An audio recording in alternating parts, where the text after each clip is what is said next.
How's it going, guys? Just doing a quick review on the 6.4 intake manifold swap for the 5th gen Ram. This would be for years 2019 to 2024, new body style, non-e-torque models.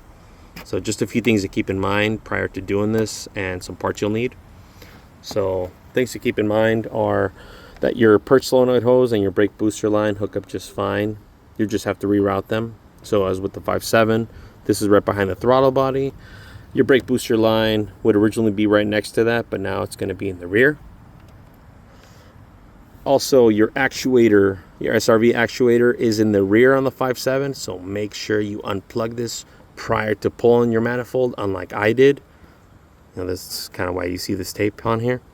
So I might need to replace that. Which brings me to my next point.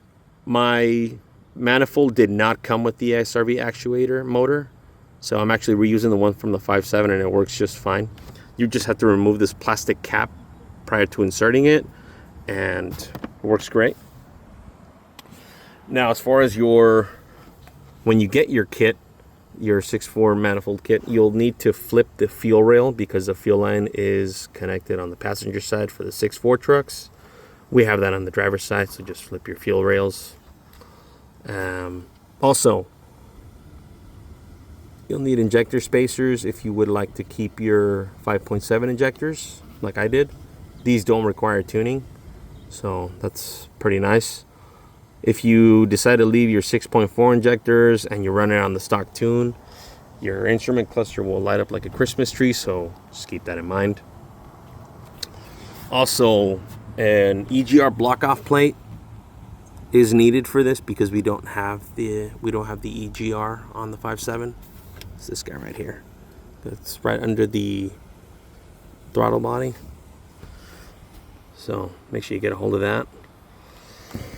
As far as parts you'll need, as I mentioned, the injector spacers if you want to keep your 5.7 injectors, EGR block-off plate, and the extension harness for the SRV actuator, which, as I mentioned, this is in the rear on the 5.7, so you'll need this extension. As far as cold air intake options for the 5th gen, I had to go with the Grand Wagoneer 6.4 intake tube as well as the PCV hose. Now, this is an off-road application, so I have this capped off as well as I'm using the Spectre Performance breather filter. So if you need a street legal application, just go ahead and get it the PCV line. And I'll add the part numbers to the description.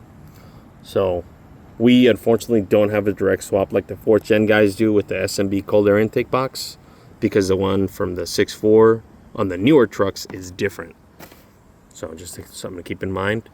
And one other thing regarding your intake tube, you will need a rubber coupler to put between the intake tube and the factory airbox, because this is quite a bit bigger.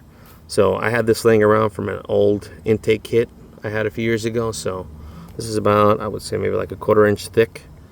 So just get a hold of one of these. I don't know, maybe at your local hardware store. They should have something for you. So you'll need that if you want to go with this intake tube and your stock airbox.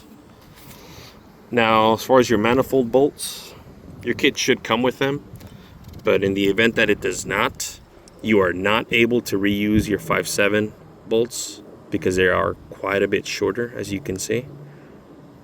Something to keep in mind. Also, you will need to torque these down to 9 foot-pounds or 108 inch-pounds with some heat-resistant Loctite. So you start on the driver's side and then you work your way in a counterclockwise pattern. I'll add a link to the description. But yeah, you'll only need to torque these down once because of the Loctite. You will not need to retorque them. I've had this on for about 1,000 miles and I've not had to do so. So just something to keep in mind. And my honest thoughts on this intake are that it is worth it because it helps your truck breathe quite a bit better, especially in the mid-range of the power band. So it is definitely worth it. Now, as far as the parts you'll need, so the extension harness, the injector spacers, and the EGR block-off plate, I got all these from Most Performance. So hit up Matt FCAC, and he should get you squared away with everything you'll need. I picked his brain on, you know, what kind of filter I can use and how to, you know, if everything hooks up fine, and he helped me out through this whole process. So thank you, sir. So yeah, that's about it, guys. Have a good one.